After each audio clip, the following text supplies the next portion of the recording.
IBM, man, what are you doing? You set the blue standard for the tech industry. And then you say something like this, using AI to replace 8,000 jobs. Man, that's a head scratcher. I'm a big advocate of AI. I believe that AI should find its way in every ecosystem that we navigate and that we live in.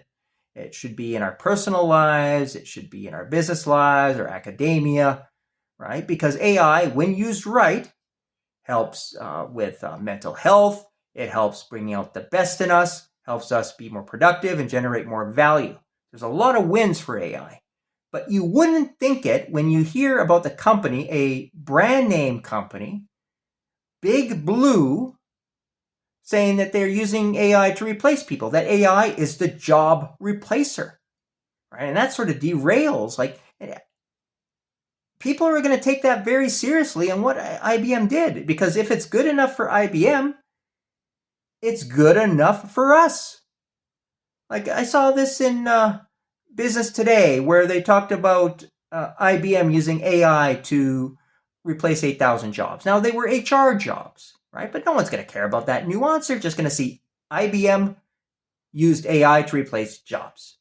AI replaces jobs. That's going to be the first conversation when people adopt AI. And that's no good. Like, you'll stifle a lot of innovation, a lot of discussions by opening it that way. And who in their right mind is going to accept a technology like that where they're quite literally training their replacement? They're not going to do that. They're not going to buy in. You're going to see a lot of resistance for AI adoption if that's the first go-to conversation. AI makes you more productive. AI multiplies your impact, helps it scale. It helps accelerate you and your activities, especially when you are working in tandem with people. AI does all of that, but you wouldn't hear or think of it when you read what IBM is doing with AI and replacing jobs with it. Now, this fear, this is creating a lot of fear, because people sort of will not trust AI. They will fear AI because they're scared it'll take their job. And this fear is not just with people adopting AI at the lower levels. CEOs are getting it too. Like, I was surprised. I didn't realize the pressure was so hot for CEOs. I saw on Fortune, it was a survey. 80% of the CEOs felt they were going to be losing their jobs if they didn't adopt AI in the next 2 years. Really? 2 years is not a good big window to make sure that you've proven your mettle with AI. It takes a little bit longer than that. You know what people do to prove their mettle that AI works? Well, they do process redesign. The AI may be involved in that, but it's not the AI that did the contribution. It was the process redesign that did the contribution. Right? And then there are other companies under that tight deadline where they have an AI project or a program. They pump it through and then it goes off the rails. It doesn't meet expectations, and that's putting it mildly. So this is not good. This does not put CEOs in a good position where they feel pressure, where they need to change the organization just for the sake of changing the organization. Like, the best thing to do is to pick your battles, work AI in where it makes sense. And with a 2-year timeline, that's very hard to do. Now, with AI adoption, successful AI adoption, you got to consider turning the temperature down with the fear, and also slowing things down too as well, because AI is moving too fast. Right? Every time you figure out what AI is, well, it's changing a little bit more. You need to sort of get ahead of the curve, and that requires you to be doing a little more thinking and a little more planning of how to better change your organization. And so just slapping in AI and expecting it to serve you might not be the best option. For successful AI adoption, now you think that it would be just digital transformation. That's what everyone seems to be saying. Digital transformation with culture outcomes and financial outcomes. But that's not what AI is. AI is not a digital transformation. It may involve it, but it's much more than that. But the think tanks, the experts, like they're all saying the same beats on what AI is and how to handle successful AI adoption.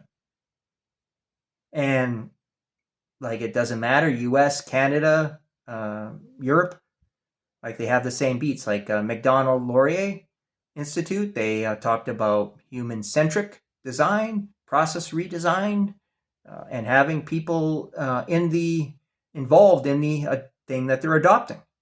And that's highly digital.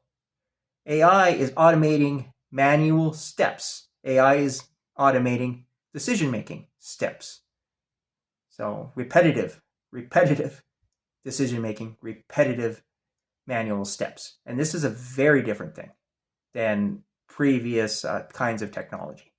And because it's automating thinking, AI fits within culture because anything involving thinking changes the way people believe, how people interact with each other, how people plan, how the people behave. And because there is thinking and because there is a lot of manual steps, AI is really good at strategy optimization, process optimization, which makes it fit nicely with business transformation. So AI, successful AI adoption has the aspects of business, culture, and digital transformation. So it's BCD transformation.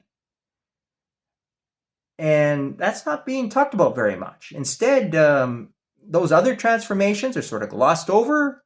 Just digital is emphasized, and they talk about them in the form of outcomes. And that's going to cause you some trouble because you can get ahead of the curve when you think about it in those three viewpoints. And you can anticipate how AI, even if AI is changing, how AI will better work for your company. Right? So it's sort of helping you see the future for how your company can adapt. So you need to focus from those three lenses. And the big thing about adoption, like when you're using automation, it doesn't matter what kind of automation it is, AI, and you lose something when you adopt. Like it's never win-win-win. You lose something. You always lose something. And the question is, do you know what you're losing? Are you happy with the loss? Can you live with it? A lot of people don't have that discussion when it's with AI. Like for instance, you're farming out work, right? You give work to your subordinates, like it could be portions of a report to help them clean up, a presentation, an analysis. Well, you could even argue doing stuff for a project, right? And you farm the work out to your subordinates, right? Well, you can use large language models to automate a lot of the work that they're doing.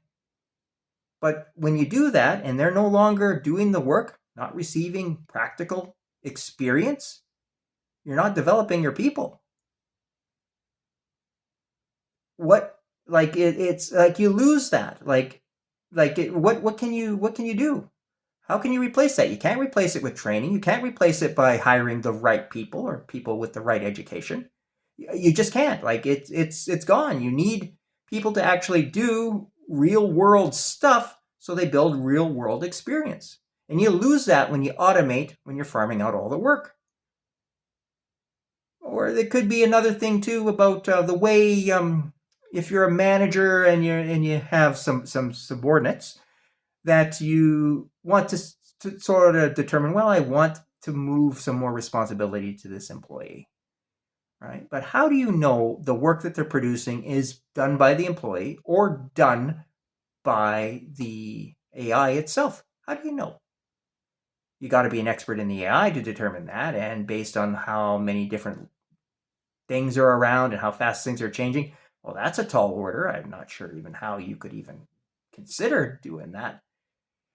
So you don't know how to gauge people, assess people. It becomes extremely difficult.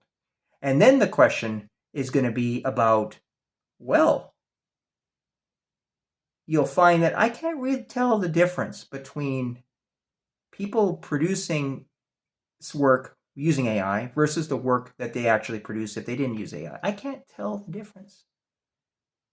So that makes me question, well, does it make sense for me to keep this person on board? Right? Because the AI can do just as a good job. I don't want to have that discussion, but it's sure going to be set up that way with the way people are using AI and not putting guardrails around it. And then there's the question with transparency. And that's a big one. Risk management is the big talking point when you talk to people about AI, especially in its that same vein as ethical AI. The thing is you're automating a process, a series of steps using AI. And those steps are sort of glossed over. And when people were doing them manually, they were manually course correcting, using their subject matter expertise to make sure they were reducing risk. Well, guess what happened? When they did the automation, they used the AI, swapped them out. People don't know what those points were, what those course corrections were. And so you got to figure out what those were at the end after you look at what the AI produced. And that's a tall order. You got to have a lot more specialized expertise, a lot more knowledge, and maybe even manpower to be able to mitigate risk. So you lose something when you automate. And so the question is, sometimes it's good not to automate because the cost is too high. And that's really what we need to consider about AI. We have to reframe AI from being the ultimate job replacer to being something that maximizes our productivity and our value. We got to slow things down, and we have to reduce the fear and treat AI as a BCD initiative, a BDC transformation. And only then will my dream of having artificial assimilation as a cornerstone in our daily lives.